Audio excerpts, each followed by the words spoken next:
So, ladies and gentlemen, the iRacing 2024 Season 2 developer blog has finally come out, and we have so much information to cover. We know what is coming in Season 2, and yes, finally, rain is going to be here in just a couple weeks' time. We have a ton of stuff to talk about today, so I don't even want to waste any time. Let's get right into it. Of course, as I said, rain is finally here. The current cars that will be supported is all of the current GT3, GTP, and LMP2 cars, plus they will have the Ray Formula 1600, the Toyota GR86, and the F4 car. This might sound like a little bit of a light list. I mean, that is the majority of what people do here in iRacing, which is sports cars, F4, and rookie Ray Formula, I guess. So it's not that bad, but there will be more cars coming in future builds, of course. So that's always going to be nice to see, and I'm very curious on what they're going to add next. Week 13 will have some rain races going on, hopefully unranked, so we can all practice and get used to racing in the rain and really seeing what this Tempest weather system and dynamic puddles and all that is going to be like here in iRacing. When you're in a race that is scheduled to have rain, it's actually not a guarantee that it'll rain or how much it will rain.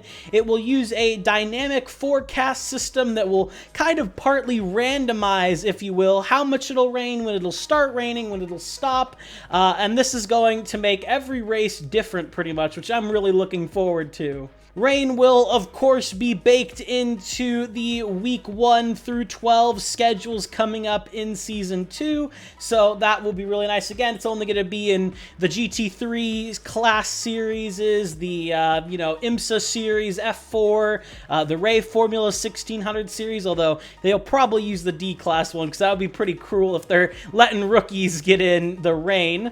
And apparently, they didn't really specify, but the Tempest weather system is going to bring improvements to non-rain races as well. So just a sunny day might be a little different. So I'm very curious to see if there's going to be anything noticeable with that.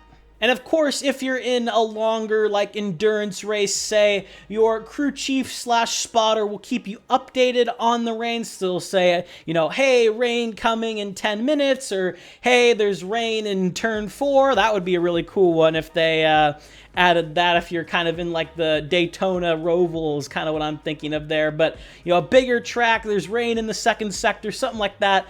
Those are going to be the call-outs you can probably expect to hear.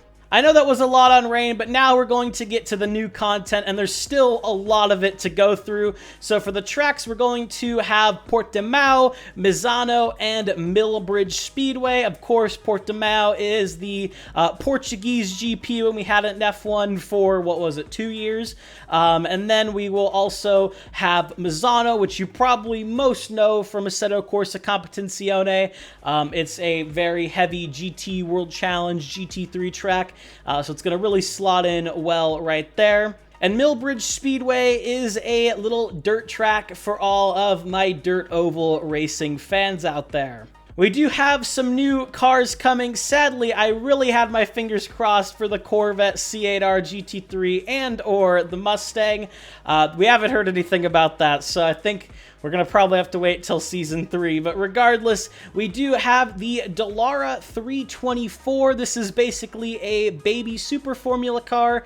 It races in Super Formula Lights and a couple European championships as well. So that's going to be a super cool addition. It's going to be in C-Class as well. So I'm trying to think. I mean, C-Class, what do we got? We got IndyCar, I think, is in C-Class, isn't it? I don't know. It's an interesting slot. It's definitely one I get, especially if you have, like, F4 and D-Class. So, yeah, I'll be very curious to try that car out. We do have a free car coming, the Micro Sprint car for dirt ovals. That will be included in everyone's iRacing subscription from now on. And finally, it's a little late as the series is now dead. People were making jokes that this would be legacy content as soon as it came into iRacing.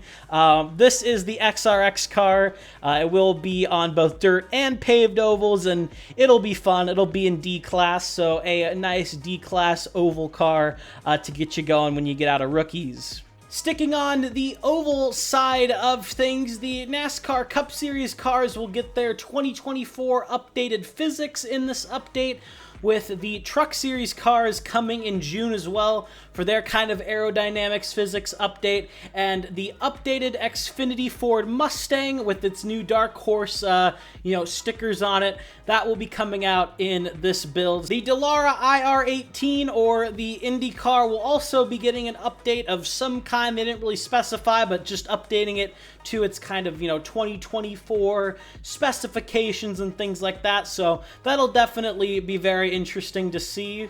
But probably the biggest thing in this update, no, it's not rain, is that there is a license split coming up. The road license will now be split into sports cars and open wheel cars.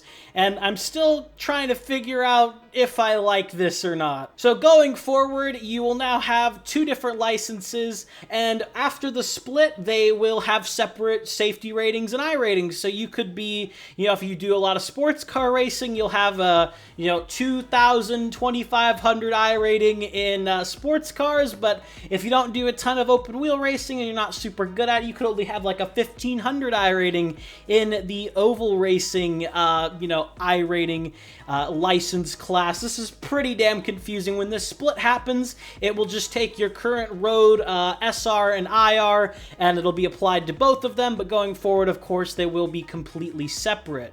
Again, I'm still kind of mixed on this change. We'll just have to see if it's any good. Personally, I think it adds a little unneeded complexity. I don't really think it was a huge issue that people were better at sports car racing and they'd come into an open wheel race and completely suck. I didn't really think that was an issue, but I guess maybe it was for some people, so there you go. As I'm sure you know, in 2024, at the beginning of the year, Mugello got added, and it featured a first for iRacing, which was 3D modeled curbs.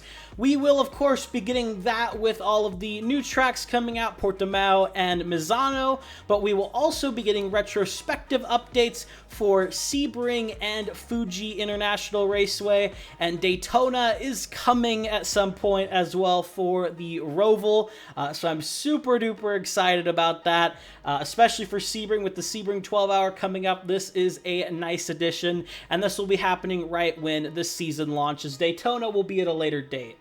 Another thing that is not coming in this update, but they do show some artist renderings of, is new UI coming to both the launcher and in-game, which especially for in-game would be very big, as it's been the same UI since 2008.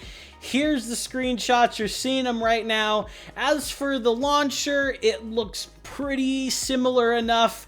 I don't really have a strong opinion on it, but that in-game one, I don't know, man. I usually am not someone who's like super against change. Like, I'm obviously, of course, used to the current UI, but I don't know, man. It just looks kind of clunky, and it just, I don't know. I just don't really like it, but I'll let you guys decide. This is not guaranteed what it's going to look like anyway, of course, but just something they're kind of throwing out there, and I don't know. I don't know how I feel about the in-game one. And the final kind of logical thing they've teased is that the car limit will be increased to something close to 15 or even more.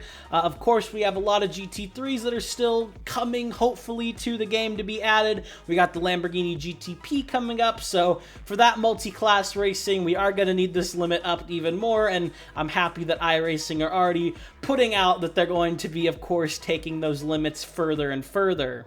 But yeah, that's all I really have for you guys today. Are you excited for this update? Tell me what you're most looking forward to down in the comments below. If you did enjoy this video, a like and a sub would mean a lot, and I'll see you all in the next one. Have a good one, guys.